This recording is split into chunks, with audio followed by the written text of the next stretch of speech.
है ना।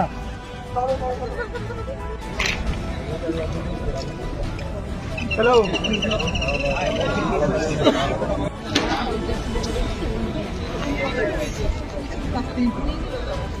দেখো আমি অনেক কোচের আন্ডারে খেলেছি, অনেক কোচে 18-20 বছরে। যদি বলা যায় আমাকে চিমাদা ফার্স্ট ব্রেক দিয়েছে।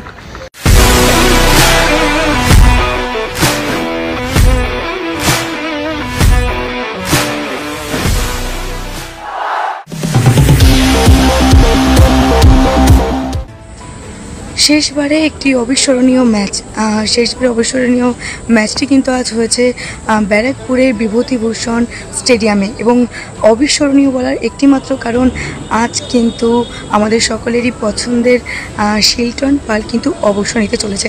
কেন তিনি 36 বছর অবসর নিচ্ছে সেটি তো অবশ্যই জানবো। তবে আজকে কিন্তু এই ম্যাচে মুখোমুখি হয়েছে জর্জ টেরিকেট স্পোর্টস ক্লাব এবং অ্যাসোস রেইনবো অ্যাথলেটিক ক্লাব, এবং আজকে কিন্তু জয়ী হয়েছে 3 গোল করে অ্যাসোস রেইনবো অ্যাথলেটিক ক্লাব। এবং আপনাদেরকে জানিয়ে রাখি যে 14 বছরের তিনি কিন্তু 14 বছর মোহনবাগানের হয়ে খেলেছেন, এবং তাকে কিন্তু আমরা সকলেই চিনি বাগানের বাজ পাখি বলে। কিন্তু কেন তিনি এত তাড়াতাড়ি অবসর নিচ্ছে তা তো অবশ্যই জানাবো। এবং আরও একটি বিষয় আপনাদেরকে জানিয়ে কি 2023-24 এবং 2024-25 পুরো মরশুমে কিন্তু তিনি অ্যাসোস রেইনবো অ্যাথলেটিক ক্লাবের হয়েই তিনি খেলেছেন, এবং সেই ক্লাবের হয়েই কিন্তু তিনি লাস্ট ম্যাচ খেলে কিন্তু অবসর নিতে চলেছেন। চলুন তিনি কি জানিয়েছেন অবশ্যই থাকছে আপনাদের জন্য। 36 বছরে এই সিদ্ধান্ত কেন? মনে হয় আমি আমার যেটুকুনি খেলার, আমার যেটুকুনি মানে আমি টিএফএ থেকে যখন এসেছি, I was very young, I was around 19 যখন মোহনবাগান জয়েন করেছি। তারপর 14 প্লে ফর মোহনবাগান, চার্চিল, ভবানীপুর এবং আইসে 3টে ক্লাব। অবশ্যই কখন মোহনবাগান ছাড়ার কথা ভাবিনি। তারপর রেইনবো 2 বছর।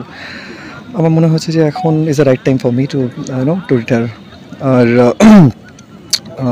সেই দিক থেকে আমি কিছুদিন ধরেই আমি নিজের সাথে লাস্ট কিছু মাস ধরে ফাইট করছিলাম যে হয়তো আমি আর কিছু খেলতে পারি। বাট আমার মনে হলো যে এইবার আমার মনে হয় এখানে কোনো প্লেয়ারকে কোনো না কোনো সময় তো ছাড়তেই হবে। তো আমার মনে হয়েছে যে is the right time for me to retire. Mohun Bagan থেকে রিটায়ারমেন্ট নিতে পারলে না, সেটার কোনো আক্ষেপ আছে? নট রিয়েলি, কারণ আমার লাইফে কোনো কিছু আক্ষেপ নেই, কোনো কিছু রিগ্রেট করি না। আমরা মানে ভগবান আমাকে যেটুকু দিয়েছে I am very much happy. এবং আমি কোনো এক্সপেকটেশন নেই। আমি ময়দান থেকে সবসময় দূরে থাকি। আমি সবসময় যারা আমাকে চেনে, আমি নিজের মতন থাকি। আমার কিছু বিজনেস রয়েছে, আমি সেই নিয়ে ব্যস্ত আছি। আমি পারলে একাডেমি করছি। সো আমার কোনো কিছু আক্ষেপ বা কোনো কিছু রিগ্রেট কখনোই নেই। এরপর ফুটবলের সঙ্গে কিভাবে যুক্ত হওয়ার ইচ্ছা আছে? যদি বেঙ্গল ফুটবল ডেভেলপমেন্টে যদি কোনোভাবে আমাকে কোনোভাবে কাজে লাগে, আমি জানি না, আমি আমার দিক দিয়ে আমি ট্রাই করেছি কখনো। মানে বেঙ্গল ফুটবলে আরও অনেক কিছু আছে আমাদের যারা সিনিয়র প্লেয়ার তাদেরকে দেওয়ার জন্য, বাট সেই অপরচুনিটি আমরা পাই না। সেই অপরচুনিটি যদি কখনো আসে তো আমরা অবশ্যই আমাদের দিক থেকে চেষ্টা করব। বাগানের বাজ পাখিকে এরপরে আমরা কীভাবে দেখতে পারি? আমি এখন আর আমি কোচিং লাইসেন্সে খুব একটা ইন্টারেস্ট নেই, সত্যি অনেস্টলি বলছি।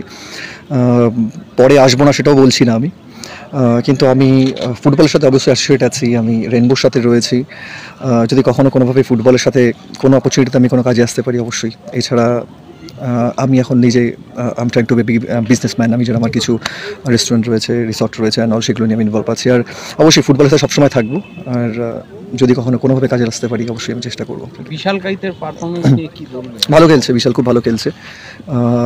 একটা সিজন একজনের আসে। লাস্ট ইয়ার থেকে বিশাল ভালো খেলছে এবং আমার মনে হয় ইন্ডিয়া টিমেও চান্স পাওয়া উচিত।